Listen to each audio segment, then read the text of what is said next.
자, 의문의 변동에서 교체, 탈락, 첨가, 축약 다 했는데요. 딱 두 개 남았어요. 뭐가 있냐면 단모음 첨가와 단모음화.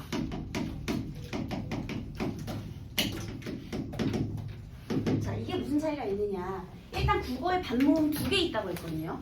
뭐가 있죠? 반모음 J하고 반모음 W가 있어요. 반모음 J가 반모음 E이고요. 야예, 여예, 요유로 시작하는 것들. 그 다음에 반모음 오나 우 그게 합쳐서 반모음 W예요. 그래서 와, 이중모음 와나 왜 이런 데 들어가는 게 반모음 W가 되겠습니다. 그렇게 반모음 두 개가 있는데요. 여기에서 반모음 첨가는 어떻게 되는 거냐. 모음과 모음 사이에 반모음이 첨가되는 거예요. 이게 뭐라고? 어디? 단모음과 단모음이 연결될 때 여기에 단모음 첨가 이렇게 되는 거야. 근데 얘는 왜 일어나냐면 얘들아 모음은 예를 들면 아니면 이런 식으로 하나의 음운이 하나의 음절 이뤄요. 가성비가 안 좋죠. 예를 들면 우리나라의 음절은 소성, 중성, 종성으로도 만들 수도 있고 이렇게도 만들 수 있고 이렇게도 만들 수 있잖아요. 이게 초성, 중성, 초성, 중성, 중성, 중성. 그리고 모음은 이거 하나로. 그러니까 모음끼리 하면 너무 가성비가 안 좋은 거야. 그리고 모음은 홀로 나는 소리이기 때문에 하나 두 번 발음을 해야 돼. 그래서 음은 두 개가 두 개의 음절이 되잖아요. 그래서 모음이 충돌하는 것을 방지하기 위해서 이렇게 일어나는데 예로 들면요.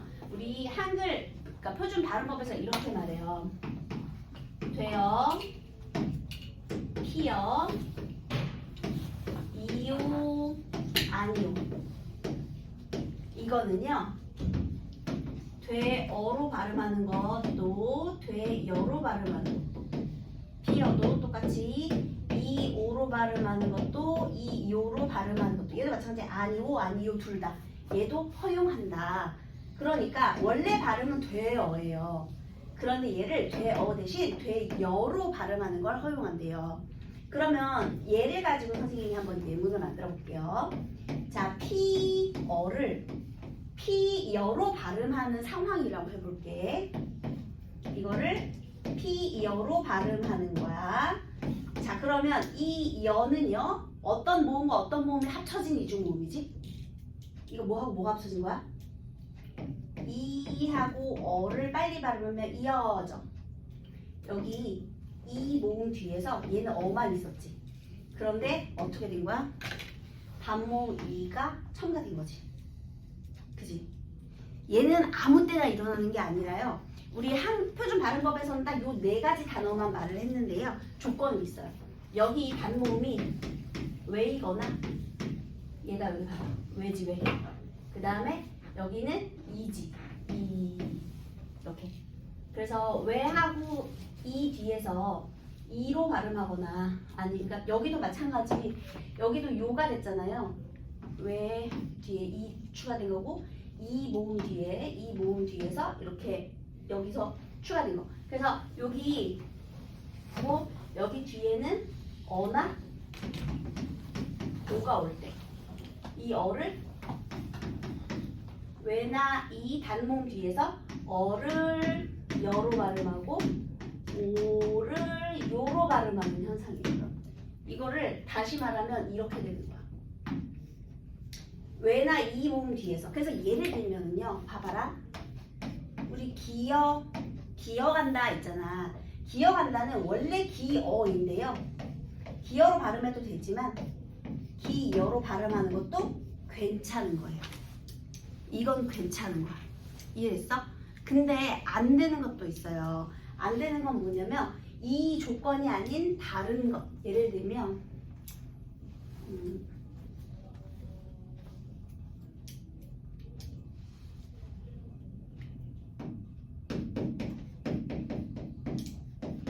이거 페어거든요. 근데 얘는 페여로 읽으면 안 되는 거야.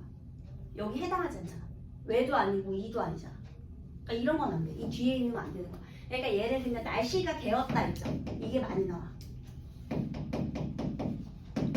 날씨가 개었다는 그냥 날씨가 개었다 이렇게 발음해야 되거든요. 그런데 얘를 만약에 날씨가 개였다 이렇게 발음하잖아요. 그러면 지금 얘는 뭘 한 거냐면 어를 여로 바꾼 거니까 반몸 이를 첨가해 준 거거든요. 이거는 안 된다는 거예요. 왜? 반몸의 조건은 여기 해당하지 않아요. 그러니까 되어 피어 이오 아니오로 외워야 돼. 되어 피어 이오 아니오. 자, 따라해보세요. 되어 피어 이오 아니오. 되어 피어 이오 아니오. 요 조건만 돼요. 그러니까 단모음도 딱 요거 뒤에서 어를 열어 읽고 오를 요로 읽고 요거만 되는 거지 나머지는 안 되는 거야. 그래서 이런 거는 안 돼. 얘는 이렇게 발음해야 돼. 개였다 이렇게 개였다 안 되는 거예요. 자, 그 다음에요. 얘가 또 독특한 점이 있어요. 뭐가 독특하냐? 단모음이 첨가됐어. 그런데 원래 일반적으로 우리가 음운이 첨가되면 전체 음운의 개수가 하나가 늘어야 되잖아요. 근데 얘는 반모음이 첨가됐는데 첨가임에도 불구하고 얘가 반모음이잖아. 그래서 음절의 수가 첨가됐음에도 변화가 없어요. 이중모음을 하나로 처리한다 그러면 여기서 얘를 첨가했음에도 불구하고 모음을 첨가했잖아. 그 음절이 하나 늘어나잖아. 그런데 첨가인데도 늘어나지 않는다 이런 의미입니다. 그래서 요거 반모음화랑 비교를 해야 되는데 반모음화는 뭐냐? 얘는요 단모음이 단모음으로 바뀌는 거예요. 네? 단모음이 반모음으로 바뀌어? 얘도 왜? 단모음 있을 때 단모음으로 바뀌는 거야. 그러니까 얘도 모음 충돌을 피하기 위해서 일어나는데 얘는 봐봐 첨가였잖아.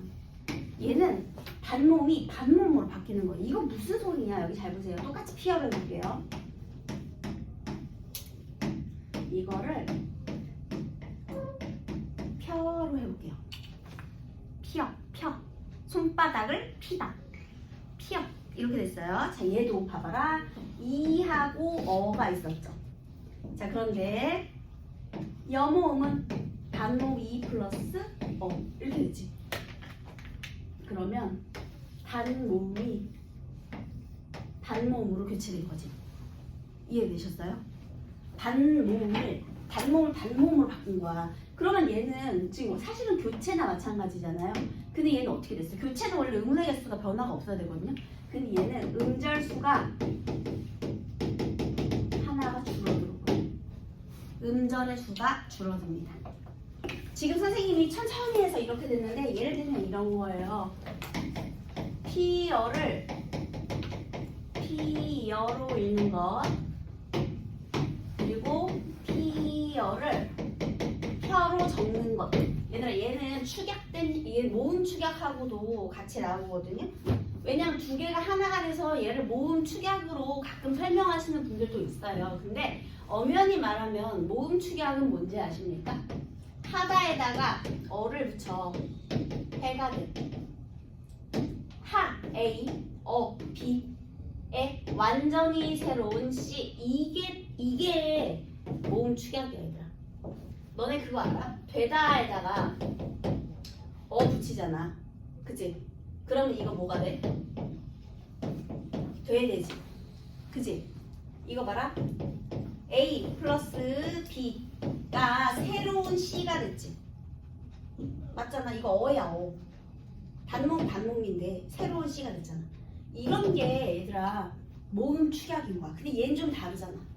얘는 모음 축약이라고 하기에는 단모음이 단모음으로 바뀌었죠. 그래서 만약에 진짜 어려운 문제 나오잖아요. 그럼 이렇게 하는 완전한 모음 축약과 얘놈을 비교하는 문제도 나올 수 있어요. 얘는 모음 축약, 완벽한 모음 축약이고요.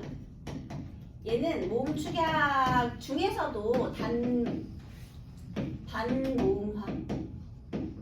사실은 단모음으로 교체되는 거죠. 축약이 아니에요. 그래서 얘를 좀 구분해서 기억해 두자라는 겁니다. 근데 이게 같이 적혀 있으면 반모음 첨가인지 반모음 활인지 헷갈리거든요. 그럴 때는 어떻게 구분하느냐? 피어를 여로 읽는 거 어를 여로 읽는 거잖아요. 딱 봐도 어를 여로 읽었지. 그러면 반모음을 첨가하는 거야. 어를 여로 읽었으니까 이어가 이어잖아. 이해했어요? 어를 여로 읽은 거. 그 다음에 얘는 두 개로 줄었지. 두 개가 한 개로 줄었지. 피어를 펴로 줄였잖아. 그러면 얘는 반모음화예요. 얘를 반모음으로 줄였기 때문에 피아어가 된 거니까요. 그래서 글자 수의 차이가 있어요, 얘들아, 일단. 얘는 그리고 피어라고 적은 다음에 여로 읽는 거고 얘는 애초에 펴라고 써요. 그래서 모음 축약이랑 비슷한 게 반모음 하더라. 이렇게 구별을 해서 이해하시면 되겠습니다. 학교 시험 문제 이놈이 좀 어려운 걸로 문제가 나오거든요. 그래서 이렇게 하면 우리 이 문제가 완벽히 끝났고 여기서 이제 131쪽까지는 숙제로 쭉 풀어보시기 바랍니다. 131쪽이 아니라 133쪽까지. 자, 그 다음 134쪽. 의문의 변동을 했다면 이제는 한글 맞춤법을 하겠습니다.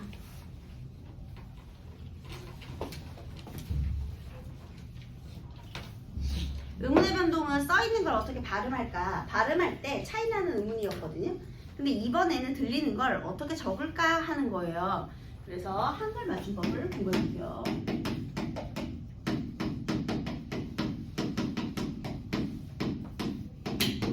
일단 한글 맞춤법을 공부하려면 국어의 어문 규정이라는 걸 참고를 해야 돼요. 그게 뭐냐? 우리가 한글 맞춤법이라면 표준어의 기준은 어디에 있을까가 궁금하잖아. 그게 국어의 어문 규정이야. 그게 국어 사전 같은 거야. 그래서 우리 어문 규정에 이제 문법적인 표기 방법들을 제시해 놓는 건데요. 얘는 1장 지금 총칙 이렇게 되어 있죠. 그 중에서도 한글 맞춤법 부분인데 한글 이 어문 규정에 있는 한글 맞춤법 부분 전체에 6장으로 되어 있고요. 플러스 부로까지 되어 있는데 어쨌든 제 1장의 총칙 한번 보도록 하겠습니다. 제 1항 모든 조항을 다 해줄 수는 없고요. 중요한 조항별로 정리를 해줄게요. 1, 2, 3항은 총칙으로 되어 있어요. 그런데 일단 제 1항 여러분 이거 있잖아요. 그냥 외워서 쓰는 것도 시험 문제인데요. 1항을 쓰시오. 이렇게. 그래서 자 선생님과 한번 따라 읽어보도록 하겠습니다. 1항은 소리내서 읽어봐야 돼요. 읽을 거야. 한글 맞춤법은 표준어를 소리대로 적되 어법에 맞도록 함을 원칙으로 한다. 시작.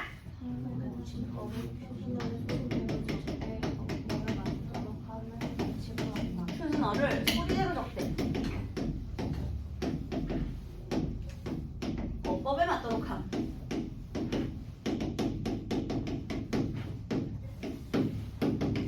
이게 원칙이래요. 그러면 일단 한글 맞춤법의 원칙 중에 표준어는 무엇이냐부터 출발해야겠네요.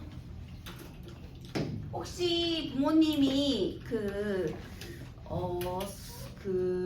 여기가 하긴 의정부라 가지고 그럼 부모님이 서울이나 이제 의정부권 말고 혹시 사투리 쓰시는 분 부모님이 지방에서 이제 사투리를 좀 고향이 지방이라 사투리 쓰시는 분 없나요?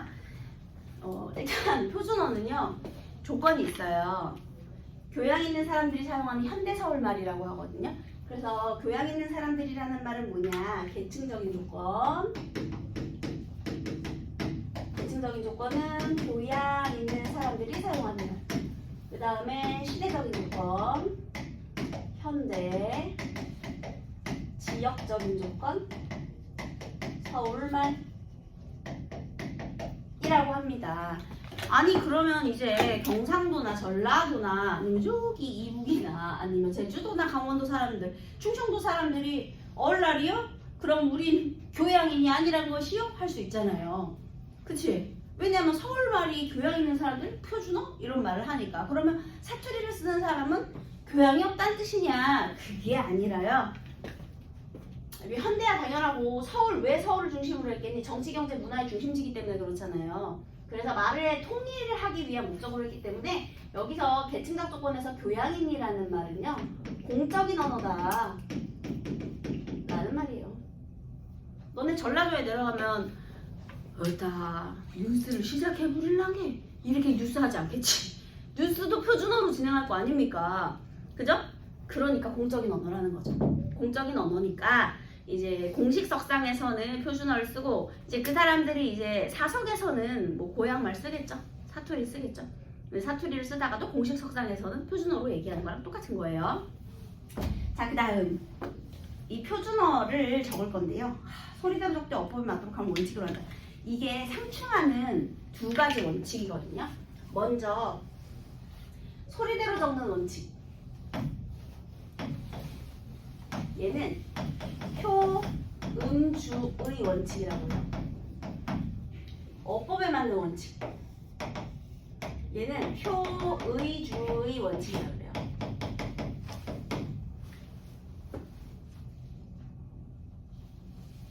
일단 소리내고 적는 표음주의 원칙을 왜 생겨났느냐? 여러분 한자는요. 이거 무슨 뜻이게요? 너무 어려운 글자를 썼어 선생님이. 이거 무슨 뜻이야? 이거 하늘 천 어머 어떡하면 좋아. 가만있어. 그럼 니네 제일 쉬운 거? 자 이거는 무슨 뜻이야? 그래 아래라는 뜻이 있지. 이런 걸 우리가 표의 문자라고 불러줘요. 그런데 자 여러분 여기에 무슨 뜻이 있죠? 뜻이 없어. 왜? 한글은 소리 글자거든요. 여기에 어떤 뜻이 있어? 한글은 소리 글자야. 한자는 글자 하나하나마다 뜻이 있는 글자인데 한글은 그냥 소리 글자예요. 그래서요 그런 걸 우리 표음 문자라고 하고요. 표음주의 원칙을 갖게 된 이유는 일단 한글 자체가 소리 글자이기 때문에. 표음 문자랑 똑같은 뜻이야 얘들아. 소리 글자니까 소리대로 적어야지. 근데 문제가 있어요. 이렇게 하면 너무 쉽거든요. 그런데 문제가 있지. 음의 변동이 있잖아. 얘가 환경마다 다 다르게 소리가 나. 예를 들면 이런 거 봐봐. 우리 앞이라는 단어를 쓰고 싶어. 근데 얘가 이거 뭔지 알겠죠? 앞 플러스 이. 그 다음에 이건 뭐겠니? 앞 플러스 도. 그 다음에 이게 뭐겠니? 앞 플러스 만. 이거 음절의 소리 규칙이 일어난 거고 얘는 음절의 소리 규칙에다 비음화까지 일어난 거죠. 이해됐어요? 그 다음에 이런 식으로 등등등등등. 봐봐라. 문제가 뭐냐? 이거 아주 중요해요. 쉽고 간편하기는 한데요. 하나의 형태소가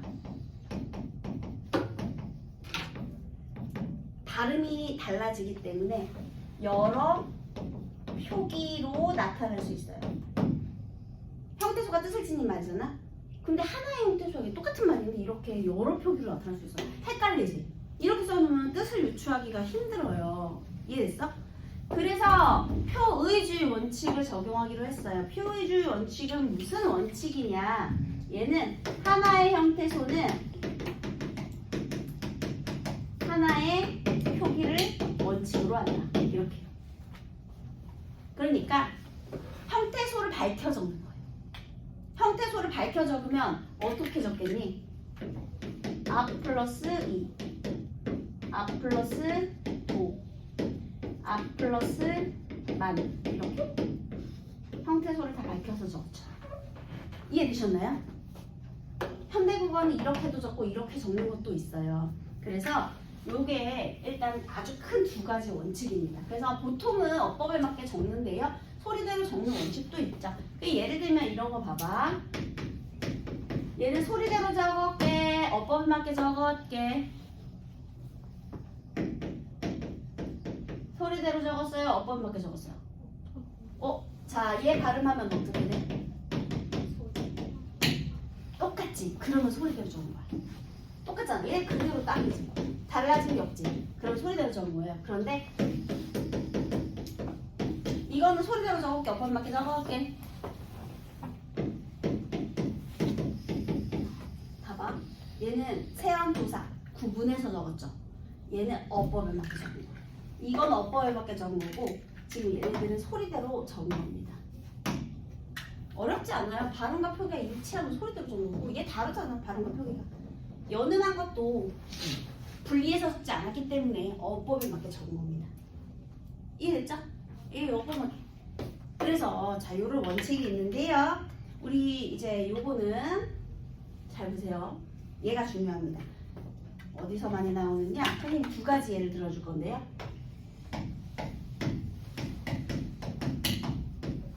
사전에 얽히고 설키다라는 말이 올라가 있어요. 얘는 합성 용언이에요. 얽히다 설키다 두 개를 합쳐서요 하나의 용언으로 만들어준 겁니다. 근데 이상하죠. 일단 얽히고 요놈은요 소리대로 적었나요? 어법에 맞게 적었나요? 누가 봐도 그렇지. 어법에 맞게 이렇게 적었지? 그런데 설키다는 소리대로 적었지 뭐야? 이거 똑같은 합성인데 왜 앞에 부분은 어법밖에 적고 뒤에는 소리대로 적었을까? 이상하죠? 이게 표준어거든요. 왜 그러느냐? 얘는 있잖아요. 사전에 없다라는 말이 있어요. 없다는 뒤엉켜 있다 이런 뜻이거든요. 그러니까 없다라는 어원이 존재해요. 한마디로 형태소가 밝혀 적을 형태소가 있다는 뜻입니다. 그리고 여기에 있는 그래서 희는 여기서 피동 전미사이기 때문에 얘는 어근의 접사 희가 결합한 형태이다 유추가 가능한 거죠. 그래서 어원이 존재하기 때문에 형태를 밝혀줘도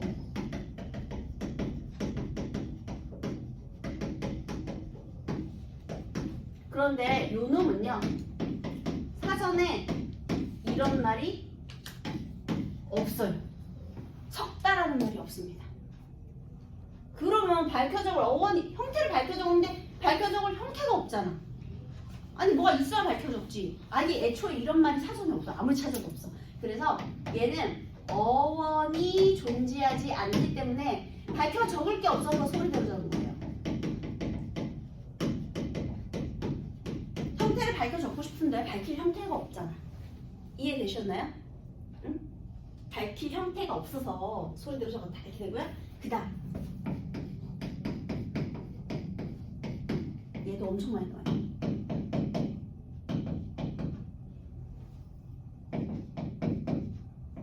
야 이게 몇 일만이야 며칠만이야 1번 2번 어떻게 적는 게 맞아요? 야 너 이게 며칠만이야 할 때 이렇게 적는 게 맞아요. 왜냐? 잘 보세요. 만약에 얘가 어원이 몇과 1로 쪼갰을 수 있는 몇과 1에서 왔다면 자 그러면 얘라면은 문자의 끝소리 규칙 몇 니은 청각 닐 비음화 몇일 이렇게 소리가 나야 돼요. 다시 이게 만약에 어원이라면 이런 발음이 있어야 돼요. 야 우리 이게 몇일만이야 근데 이렇게 발음하는 사람 있어? 아니 그래서 그런데 얘는 어떻게 소리가 났냐면 며칠로 소리가 나요. 우리가 며칠만이야 하잖아요. 역시나 밝혀적을 어원이 존재하지 않아요. 며칠에 해당하는 존재가 없어서 소리대로 적었다. 이렇게. 이해했어요? 한글 맞춤법이 우리 의문의 변동보다 훨씬 어려워요. 그래서 천천히 해야 돼. 일단 이거 들어주면 나중에 또 이해가 될 거야. 자, 그 다음 한글 맞춤법에 이거 기억해 두셔야 돼요. 소리대로 어법 맞게. 어법 맞게 적는다는 거 뭘 밝혀 적는 거라고요? 형태소 밝혀 적는 거야. 왜냐면 말의 최소 단위가 형태소예요. 그러니까 이제 형태소를 적을 건데 결국 표준어를 적는다는 건 표준어가 단어잖아 얘들아. 그 단어의 최소 단위가 형태소예요. 그러니까 형태소를 적을 건데 우리가 소리대로 적는 규칙과 어법 맞게 적는 규칙이 있더라 이렇게 된 거예요. 자, 그 다음에 총칙 제2장은요. 문장 각 단어는 띄어쓰기를 원칙으로 한다 이렇게 되는 거예요.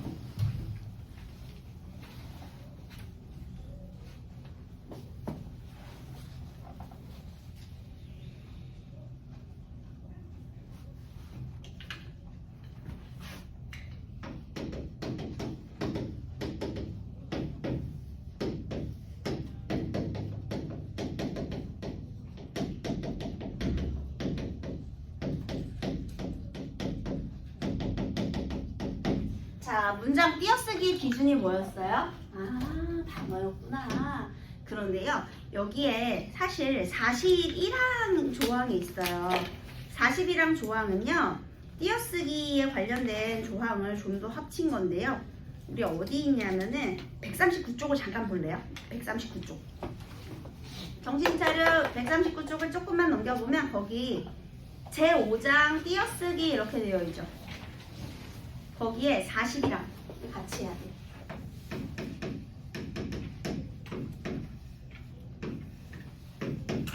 문장의 조사는 앞말에 붙여 쓴다.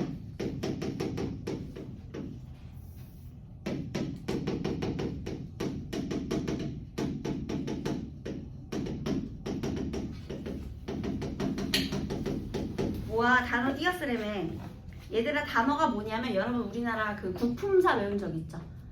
그치? 구품사, 명사, 대명사, 수사 그렇게 해서 구품사 걔네가 단어거든요. 단어를 문법적 기준으로 분류, 형태, 기능, 의미에 따라 분류해 놓은 게 품사란 말이에요. 그러면 조사도 단어네? 그런데 조사는 단어는 다 띄어 쓰는 건데 조사는 붙여 쓴대요. 이유가 있습니다. 원래 단어는요 형태소가 모여서 단어가 될 건데 형태소는 뜻을 지닌 말의 채소단이고 단어는 뜻을 가지고 홀로 쓰일 수 있는 말이에요. 그러니까 자립성을 지니는 말의 채소단위가 돼요. 다시 이 단어는요 뜻도 있어야 되지만 이게 형태소는 문법적인 뜻까지만 포함하는 거잖아요. 근데 단어는 뜻을 가지고 뭐 해야 되냐? 자립성이 있어야 돼요. 홀로 쓸 수 있는 말. 이게 단어의 아주 중요한 특징이거든요. 근데 조사는 자립성이 없는 무슨 형태소야? 의존 형태소잖아. 그래서 붙여 쓰는 거야. 다시 이 단어는 그래서 자립성이 있기 때문에 띄어서 쓰는데 조사는 의존 형태소. 자립성이 없다는 뜻이죠. 의존 형식 형태소. 이기 때문에 붙여서 쓴다라는 겁니다. 그럼 또 이제 궁금해지겠죠?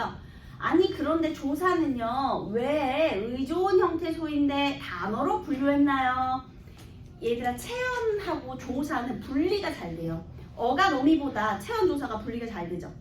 그렇기 때문에 여기서 단어는 띄어서 써요. 자립성이 있는 말이기 때문에. 그런데 단 조사는 자립성이 없어도 분리성이 강해서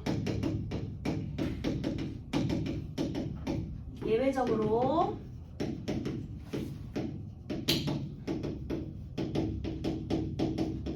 단어로 인정하고 있어요.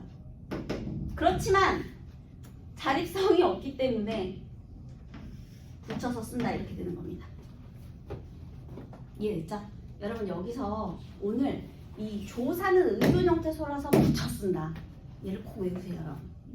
다른 건 몰라도 이제 표준어를 소리대로 적는다, 어법먹게 적는다. 그래서 표음주의 원칙, 표의주의 원칙 이해하시고 그 다음 문장에 띄어쓰기 기준은 단어예요.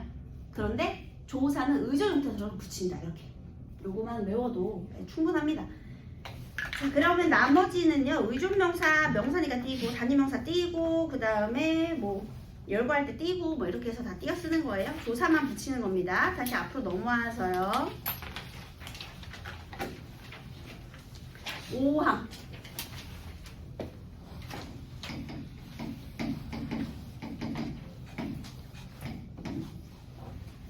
자 얘는 된소리에 관한 된소리라는 것을 어떻게 적을까 하거든요. 근데 5항은 이렇게 돼 있어요. 한 단어 안에서 뚜렷한 까닭 없이 나는 된소리는 한 단어 안에서 뚜렷한 까닭이 없는 된소리. 한 단어 안에서 뚜렷한 까닭 없는 된소리는 된소리로 표기한다. 아 되게 어렵죠. 말이 엄청 어렵습니다. 이거 무슨 의미냐면요.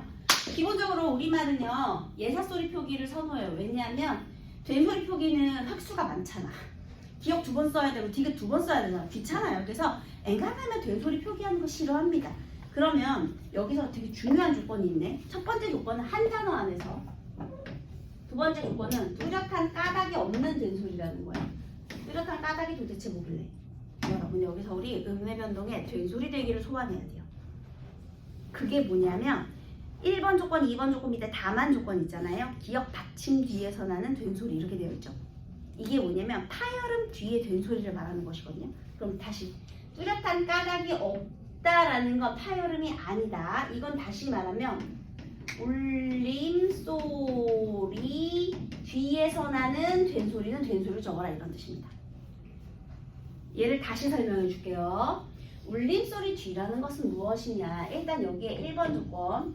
울림소리는요 자음 중에서는 니은, 미음, 이응, 리을 노란 말 이렇게 되게 비음하고 유음이거든요. 얘 뒤에서 나는 된소리. 이게 1번 조건이에요. 그래서 뭐가 있느냐면요, 여러분. 산 드시게 산 뜨시게 산 뜻하다예요. 듬 부기게 듬 뿌기게 듬 뿌기예요. 이렇게 해서 이해가 되셨나요? 거기에 살짝, 훨씬, 움찔, 몽땅, 엉뚱 이런 단어들 많이 나와 있죠? 그래서 몽땅 그리고 훨씬, 훨씬이 아니고 훨씬이라고 쓰는 거 봐봐. 여기 얘들아 여기 봐봐. 여기 다 울림 소리지. 니은, 미음, 이응, 리을. 거기 뒤에서 이렇게 다 울림 소리, 뒤에서 된 소리가 발음이 있으니까 된 소리로 적어주죠. 그 다음은 두 번째 주거는 모음 뒤에서. 모든 모음은 다 울림 소리거든요. 한 단어 안에서 모음 뒤에서 나는 된 소리를 다 적어주는 거예요. 예, 예를 들면요. 얘들아 우리 어게라고 안 하지. 어게라고 안 하고 어깨라고 하지. 오바라고 안 하고 오빠라고 하죠.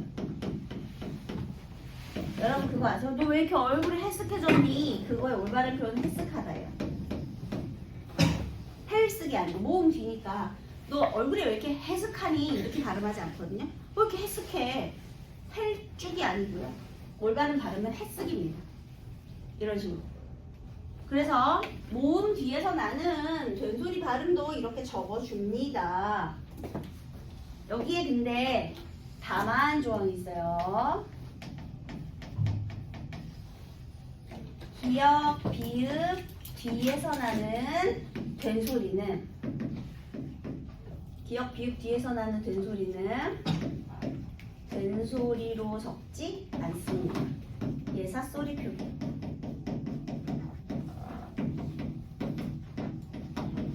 그런데 기역, 비읍 뒤라 할지라도요. 단 첫 번은 된소리로 표기. 자 이제 예문을 들어줄게요. 되게 조건이 아주 그냥 지랄맞지 얘들아. 너무 복잡하지. 이거 이해를 해야 돼. 일단 예문 들어주고 이해를 시켜줄게요. 기역, 비읍 뒤에 된 소리라는 건 뭐냐면요. 우리 의문의 변동에서 배웠던 첫 번째 조건. 팔은 기역, 비읍 뒤에서 난 된 소리를 말하는 거거든요. 예를 들면 이런 거죠. 뭐가 있느냐면은 여기에 몹시.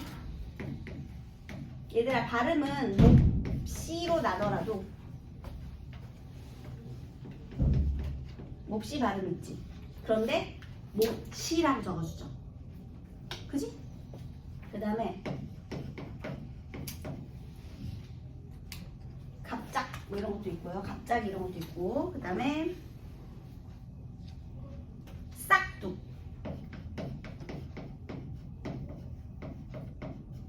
깍둑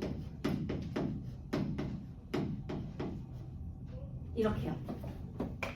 얘 지금 얘도 이 된소리 발음이 이렇게 다 있거든요. 그런데 여기 봐봐. 선생님이 그때 의문의 변동에서 첫 번째 조항 설명할 때요. 우리 안울림 소리 뒤에서 나는 된소리 내기는 너무 강력하기 때문에 오히려 된소리 발음을 안 할 수가 없다 이런 말을 했습니다. 예를 들면요. 몹하고 시를 된소리 발음 없이 그냥 몹시 이렇게 발음하기 힘들어요. 자연스럽게 읽으면 몹시가 되고요. 싹둑도 마찬가지입니다. 얘를 그냥 이렇게 자연스럽게 연이어 발음하면 싹둑이 되지 싹둑 이렇게 발음할 수가 없어요. 그러니까 굳이 된소리 표기를 안 해도 알아서 된소리로 읽을 거기 때문에 얘는 된소리 표기를 안 하는 거야. 다시 말하면 뚜렷한 까닭이 바로 어디에 해당이 되는 거야? 여기에 해당이 되는 거죠. 뚜렷한 까닭이 있으니까 된소리 표기 안 해도 예사소리만 적어도 된소리로 읽을 수 있다는 뜻입니다. 두 번 적기 귀찮으니까요. 그런데 얘네들은 아니야. 너네 얘 된소리 표기가 많이 없고 그냥 뜻으로 적혀있잖아. 그럼 산뜻 되지. 듬북, 몽당, 훨씬 다 돼요. 얘도 어게, 오바, 대습 다 됩니다. 그래서 얘는 된소리로 적어야 된소리로 발음하기 때문에 어쩔 수 없이 울림소리 뒤에서는 된소리로 적어주는 거야. 안 울림 소리 뒤에서는 된소리 표기를 안 해도 알아서 된소리를 할 거지만요. 이해되셨나요? 근데 여기 또 되게 중요한 단어가 있죠. 한 단어 안에서 참 여러분 처벌하는 건 뭐냐면요. 여기서 아까 우리 둑은 싹둑으로 적으면 돼요. 그런데 똑똑 얘도 기역 뒤거든요. 이런 게 첩어예요. 얘는 어감을 살려야 되기 때문에 앞에 거랑 말이 똑같잖아. 그러면 똑독이라고 써도 똑똑으로 발음하겠지만 그래도 느낌이 안 살잖아. 그래서 얘는 첩어기 때문에 어감을 살리기 위해서 이렇게 적어주는 거예요. 예를 들면 이런 거 하나만 다른 거 쓱싹 이런 거. 여기는 초성, 중성, 종성 중에 딱 하나만 다르죠. 이런 거까지 포함. 비슷하거나 같은 말이 겹쳐나는 말, 그걸 첩어라고 하는 거예요. 그래서 얘는 또 예외.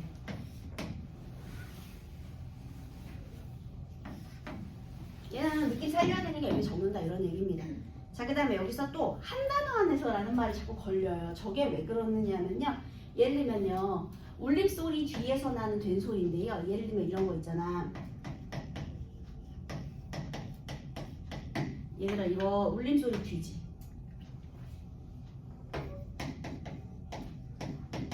얘 울림소리 뒤잖아. 얘는 왜 된소리로 안 적어준 거야? 울림소리 뒤는 된소리로 적으라며. 얘는 합성 명사죠. 한 단어가 아니에요. 한 단어가 아니야. 얘는 사이소리 현상. 얘는 지금 한 단어가 아니라 합성 명사.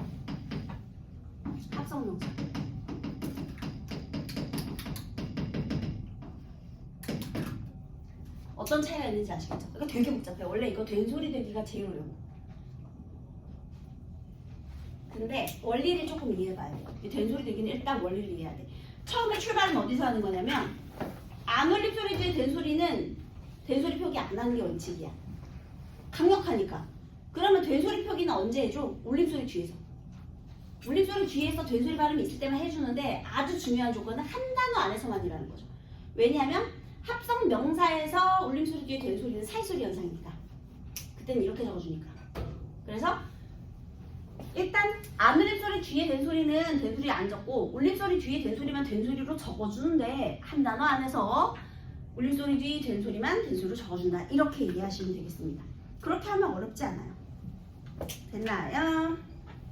그래서 지금 여기에 134페이지에 우리 한 단어 안에서 뚜렷한 까닭없이 나는 된소리를 적어라. 그래서 이렇게 쭉 써 있고요. 그 다음에 다만 기역, 비읍, 받침 뒤에서 나는 된소리는 같은 음절이나 비슷한 음절이 겹쳐나는 경우가 아니라면 된소리로 적지 아니한다. 이렇게 되어 있는 겁니다. 우리 학교에서 얘 되게 많이 나와요.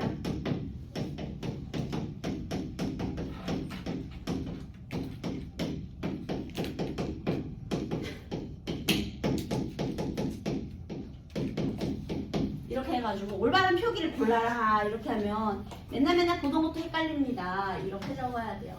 일단 된소리 발음 있는 건 다 땡이에요. 기역 뒤기 때문에. 그 다음에 이거 두기는요. 이렇게 뭐가 이제 이게 깍두기에서 왔잖아요. 근데 깍두기에서 어원에서 멀어진 말을 이렇게 적어라 라는 또 조항이 있거든요. 근데 여기는 또 소리대로 적은 거야. 자, 그 다음 우리 아까 소리대로 적는 원칙과 어법에 맞게 적는 원칙이 있었잖아요. 그러면 요것만 마지막으로 확인해 볼게요. 얘들아 이거는 소리대로 적은 거야? 어법에 맞게 적은 거야? 된소리로 표기해라 라는 거 소리대로 적은 거야? 어법에 맞게 적은 거야? 그렇지. 얘 소리대로 적은 거죠. 된소리 발음이 있으니까 소리대로 적은 거지. 근데 이거 기역 비읍 뒤에서 된소리 표기 안 한다. 얘는 소리대로 적은 거야? 어법에 맞게 적은 거야? 그렇지. 어법에 맞게 적은 거야. 이렇게 적용하면 돼. 한글 맞춤법이 훨씬 복잡하죠? 이건 좀 어렵습니다. 자, 숙제는요. 우리 저기 의문의 변동 맨 앞에 130페이지부터 133페이지까지 문제 풀어보시면 돼요.